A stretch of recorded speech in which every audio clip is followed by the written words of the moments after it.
ओम ओम ओम।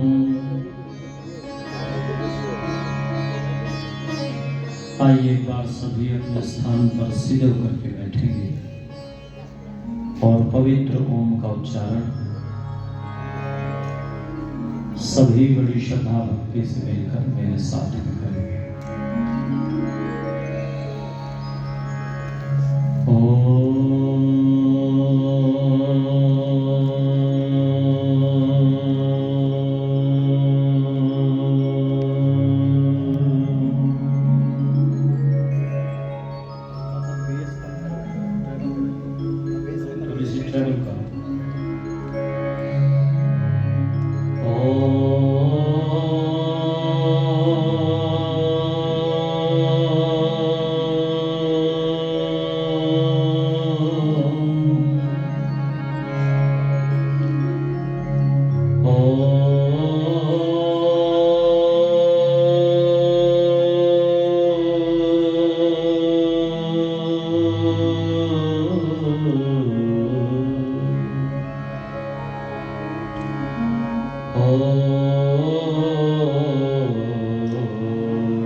उपासते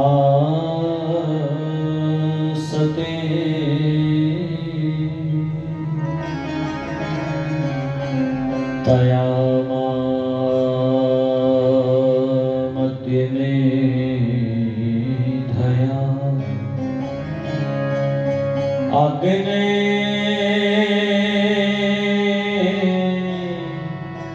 मेधाविनं कुरु त्वमेव माता च पिता त्वमेव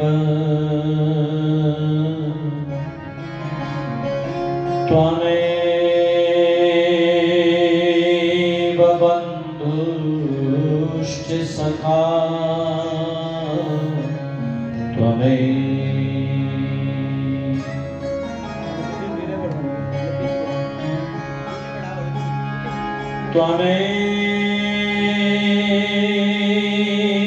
विद्या द्रविणं त्वमेव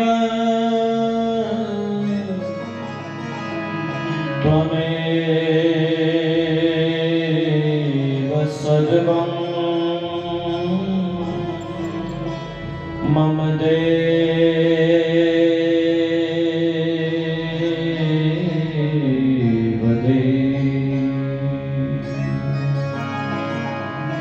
त्वमेव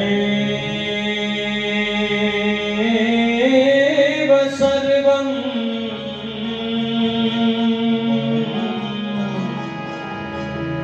मम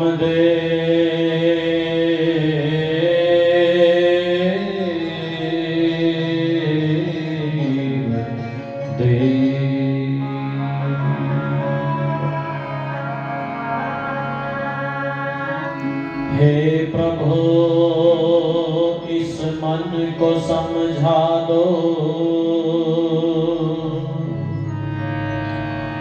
समझ जाए तो अच्छा है।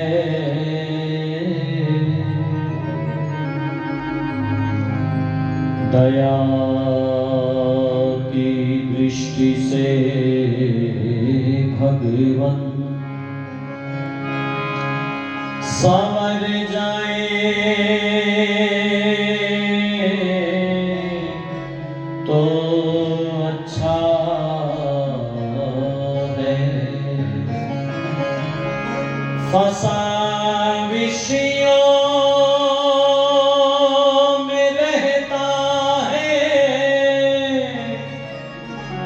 इसी में सुख समझता है। मैं चाहता हूँ इधर से रुख बदल जाए तो अच्छा है। प्रभु जी इस मन को समझा दो, समझ जाए तो अच्छा है। तेरे रंग तेरी बंदगी जरूर कुछ लाएगी, मुझे मार डालेगी या जीना सिखाएगी। दुनिया के रंग मिटा देगी मुझ में से, रंग तेरी भक्ति का ये मुझ पे चढ़ाए। रंग तेरी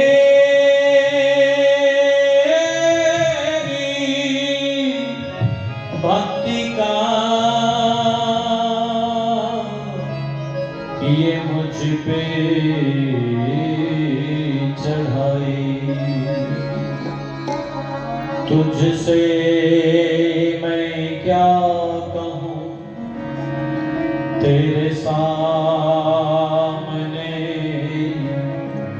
मेरा हाल है।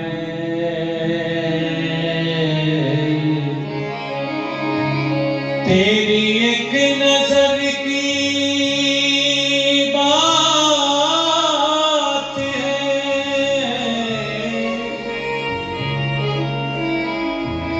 मेरा जिंदगी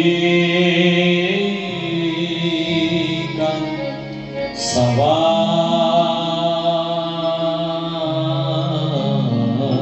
है। दाता तेरे सुमिरन का वरदान जो मिल जाए, दाता तेरे सुमिरन का वरदान जो मिल जाए, मुरझाई कली दिल की, मुरझाई कली दिल की, एक आन में खिल जाए।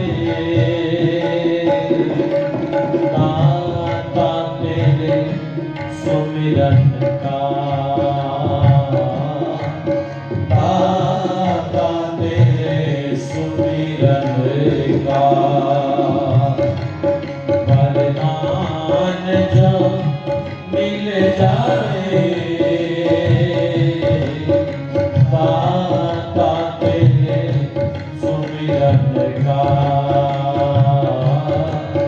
दाता तेरे सुमिरन का।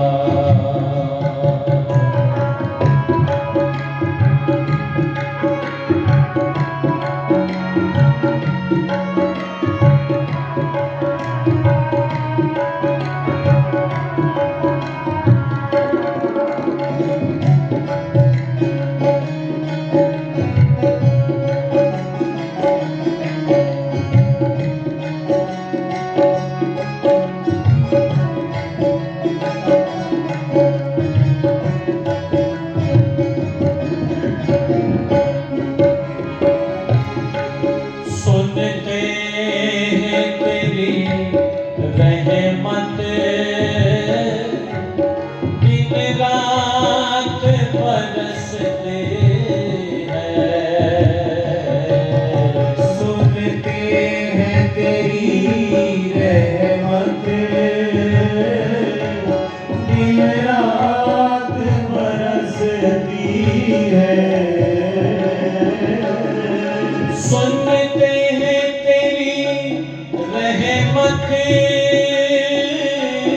दिन रात बरसती है। सुन के है तेरी रहमत दिन रात बरसती है। एक बूंद जो मिल जाए, एक बूंद जो मिल जाए, जीवन के बदल जाए। दाता तेरे सुमिरन का, दाता तेरे सुमिरन का,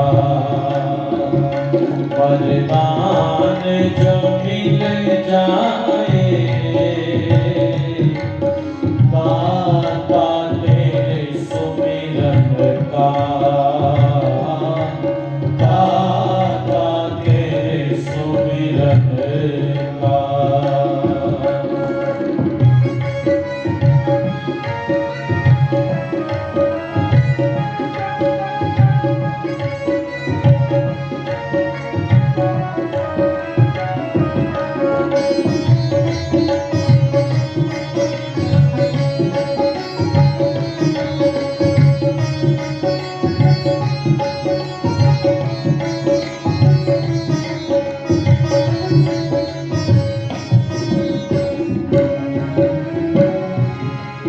ये मन बड़ा चंचल है,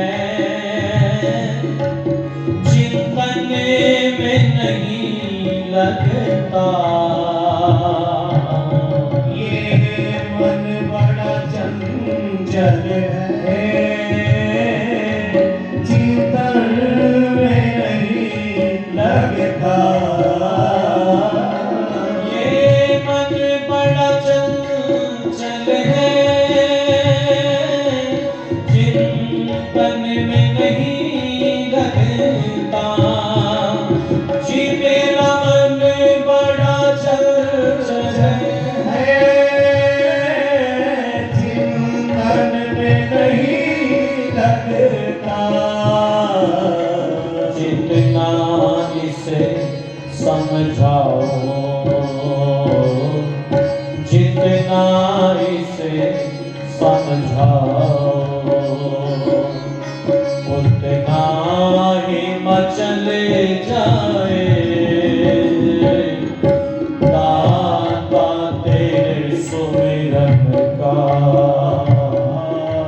दाता तेरे सुमिरन का, वरदान जो मिल जाए। दाता तेरे सुमिरन का, दाता तेरे सुमिरन का।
तमन्ना है।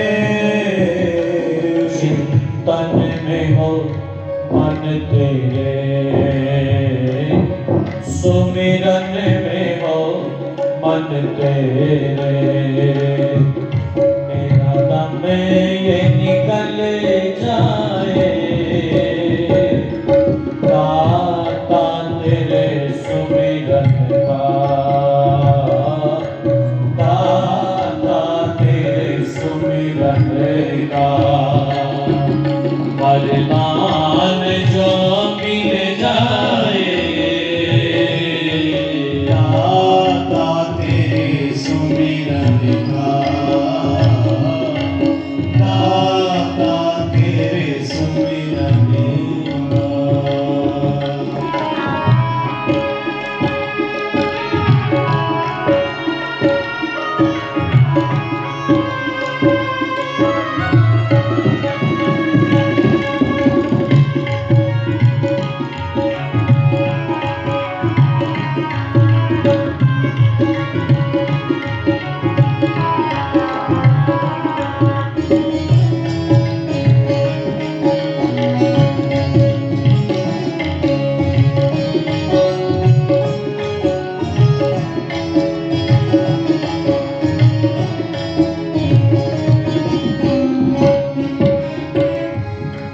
गुरुदेव दयानंद से ऋषि राज हमें दे दो, गुरुदेव दयानंद से योगी राज हमें दे दो। श्री राम कृष्ण जैसे महाराज हमें दे दो, श्री राम कृष्ण जैसे महाराज हमें दे दो। इस भारत वर्ष की मेरे भारत वर्ष की तकदीर बदल जाए, मेरे भारत वर्ष की तकदीर बदल जाए, दाता तेरे सुमिरन का, वरदान जो मिल जाए, दाता तेरे सुमिरन का, दाता तेरे सुमिरन का, दाता तेरे सुमिरन का, दाता तेरे सुमिरन का, दाता तेरे सुमिरन का, दाता तेरे सुमिरन का,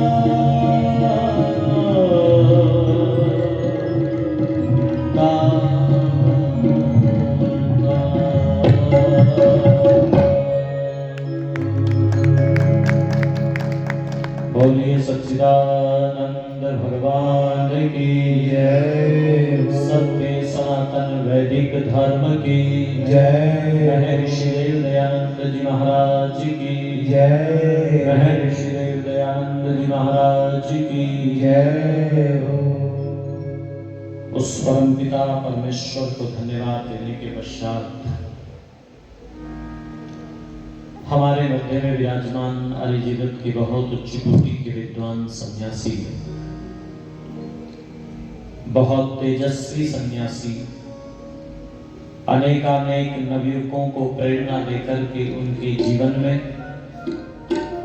चरित्र का संचार करने वाले पूज्यपाद स्वामी आदित्य वेश जी महाराज,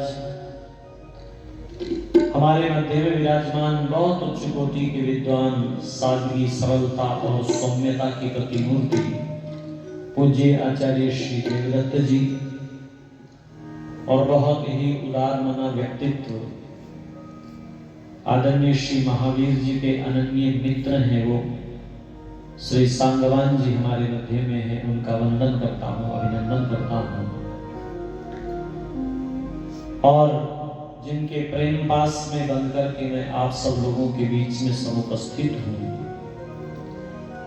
हमेशा बहुत सम्मान विद्वानों का करने वाले आदरणीय श्री महावीर आर्य जी, उनके समस्त सहयोगीगण, प्रिय साथी भाई सोम प्रकाश जी बहुत अच्छे उच्च कोटि के संगीतज्ञ हैं, जिनकी अंगुलियां तबले पर नृत्य करती हैं प्रिय भाई अवनीश जी, उपस्थित सभी धर्म प्रेमी बंधुओं, पूजा व सत्कार के योग्य वंदनीय मातृशक्ति। बहुत अच्छी चर्चा मेरे से पूर्व भजनों के माध्यम से आप सुन रहे थे। प्रातःकाल यज्ञ से यह कार्यक्रम प्रारंभ हुआ और उसके बाद लगभग 1 घंटा मैंने आप लोगों से चर्चा साझा की, और पुनः इसी कड़ी में मैं आप सब लोगों के बीच में समुपस्थित हूं।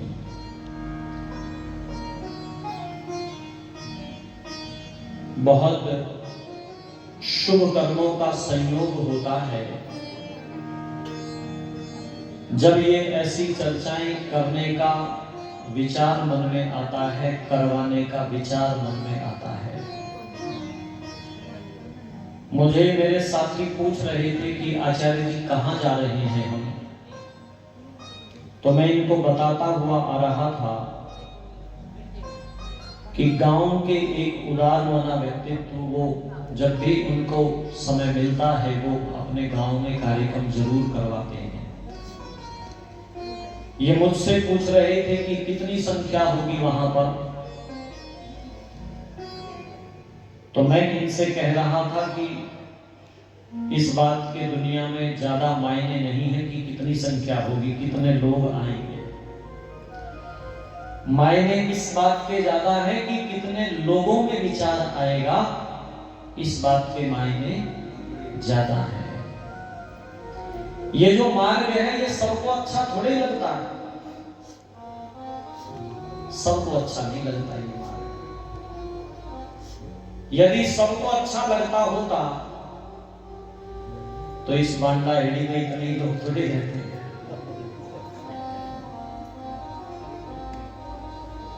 कई लोग तो ये कहते हुए देखे जाते हैं कि साहब भगवान की भक्ति की सूझ रही है, तुम्हें हम मरने की फुर्सत नहीं, इना भक्ति की सूझ रही। ये 2 ठाली आदमी भी साथ से आ गए, एक सांगवान साहब और एक महावीर आर्य जी। इन्हें कुछ काम है, पर जरा ध्यान दीजिएगा, ये काम ठाली आदमी का नहीं है। मैं घटना साझा किया करता हूं कि गांव के कुछ मजदूर शहर में मजदूरी करने जाया करते थे। निकला करते थे, एक आश्रम के बराबर से उनका वो रास्ता सड़क होकर के गुजरती थी, वहीं पर एक आश्रम था। उस आश्रम में एक स्वामी जी रहते थे, और ये जो मजदूर जाया करते थे शहर, तो यदा कदा आपस में चर्चा करते हुए कहा करते थे, बाबा जी की तरफ इशारा करके, भाई साहब बाबा जी मौज ले रहा, ऐसा बोला करते थे।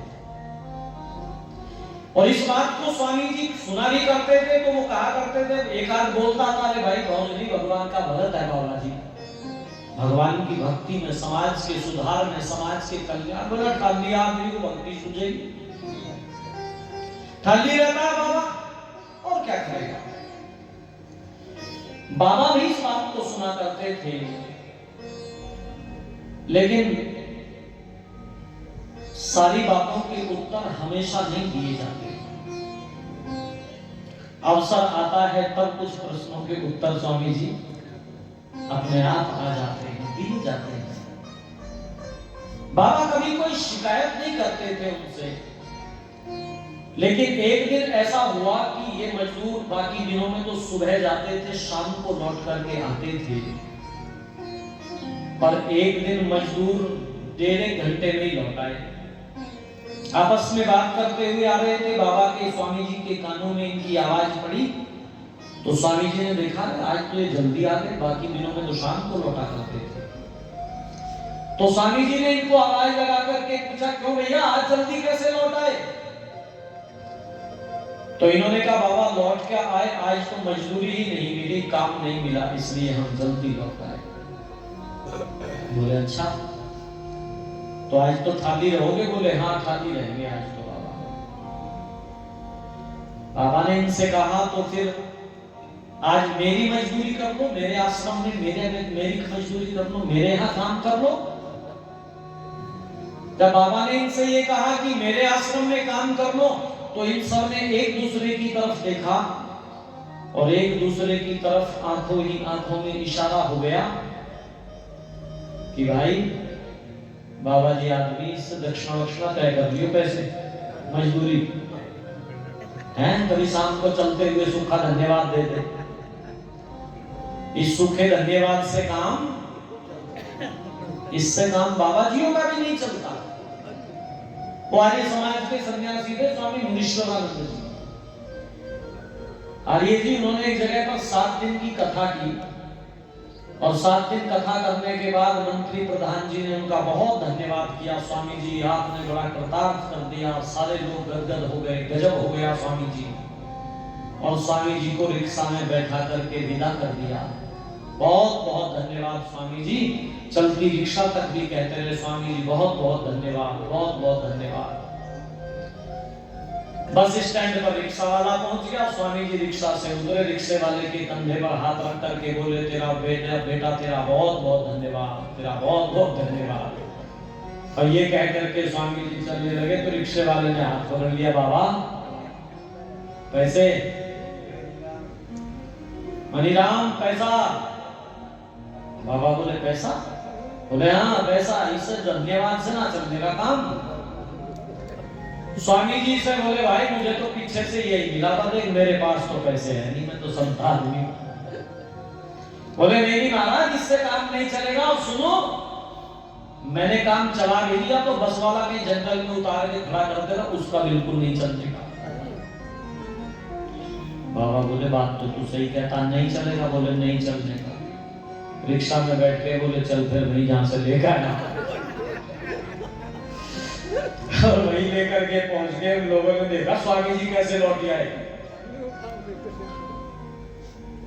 स्वामी जी में पैसे थे नहीं। इन्होंने देखा स्वामी जी कैसे लौट आए। बोले स्वामी जी क्या बात हुई? बोले वो बात क्या हुई, जो तुमने धन्यवाद दिया था उसे ही रिक्शा वाला मना कर रहा है लेने से, आगे कैसे जाऊंगा? ओहो, बोले अरे ध्यान नहीं रहा, स्वामी जी तो दक्षिणा नहीं दी। उसने कहा तुमने नहीं दी? उसने कहा तुमने नहीं दी। कई बार जो है ना साथ जगह मेहमान भूखा रह जाता है ना, वैसी वाली स्थिति स्वामी जी की। तो इन्होंने आपस में मतलब आंखों ही आंखों में चर्चा कर दी। बोले भैया बाबा से पूछ लो। तो इनमें से एक मजदूर ने कहा महाराज काम तो कर देंगे हम, लेकिन ये पता है ना कि मजदूरी देनी पड़ेगी। बोले बिल्कुल पता है, मजदूरी दूंगा। बोले ये भी पता है कितनी मजदूरी लेते? बोले भाई पता है, और नहीं पता तो आप बता दो, और जो मजदूरी तुम्हारी बनती है उससे 10 रुपए ज्यादा ही दूंगा। बोले ठीक महाराज, फिर काम करेंगे, बताइए क्या काम करना है। महाराज ने उनको आश्रम में अंदर ले गए और बोले काम कुछ नहीं करना, जो मैं करता हूं वही काम करना, खाली रहना, बिल्कुल कोई काम नहीं, खाली रहना है। बोले अच्छा महाराज। बोले हाँ देखो ये आसन रखे हुए, एक एक आसन उठा लो और उस एक एक आसन को बाबा ने स्थान नियत कर दिए, निर्धारित कर दिए, यहाँ बैठ जाओ, यहाँ बैठ जाओ, यहाँ बैठ जाओ, यहाँ बैठ जाओ, और बता दिया बस आलती पालती लगा करके आसन लगा करके बैठ जाओ, कमर गर्दन सीधी, आंखें बंद, लंबे लंबे गहरे गहरे सांस और पवित्र ओम का उच्चारण मन ही मन में करना है। बस यही ठानी का काम है, इसी तो करता हूं मैं। और सुनो, खबरदार अगर किसी ने सोने की कोशिश की हो, कभी आंख बंद करके तुम सोचो कि नींद ले लूं, अगर जरा सी गर्दन यूं भी हो गई, कमर जरा सी भी झुक गई, तो बाबा ने एक चिमटा ले रखा था, बोले 10 चिमटे उसी की कमर में खींच के मारो, मजदूरी पूरी दूंगा, खाली रखूंगा, लेकिन मेरी शर्तों पर खाली रहना पड़ेगा। ये मजदूर आंखें बंद करके पालती लगा करके आसन पर बैठ रहे हैं, लेकिन आधे घंटे में ही पैरों में जो है ना इनके पौन घंटा, 1 घंटा, 1.5 घंटे में तो बोले भाई साहब आज अच्छे फंसे, आज अच्छी जेल हुई है। और माताओं बहनों धर्म प्रेमी बंधुओं 2 घंटे होते होते तक तो सारे मजदूरों ने आंखें खोल ली, हाथ जोड़ लिए और बोले बाबा चाहे जान से मार दे। ये ठाली का काम हमारे बस का नहीं, कुछ और काम बता, तेरे आश्रम में कहीं की मट्टी कहीं डलनी है, कुछ और काम होना हो तो वो बता बाबा। बाबा ने कहा क्यों, क्या हुआ? बोले बहुत कर रहा काम है, बहुत मुश्किल काम है। माताओं बहनों धर्म प्रेमी बंधुओं, ये थाली आदमी का काम नहीं है, ये ख्याली आदमी का काम है, विचारशील व्यक्ति का काम है। मुझे याद आती है मानस की चौपाई, बाबा तुलसी ने लिखा था, सबको अच्छा नहीं लगता प्रभु भक्ति का ये मार्ग, सत्संग का, यज्ञ का, हवन का ये मार्ग, किसको अच्छा लगता है? तो उन्होंने लिखा मानस में,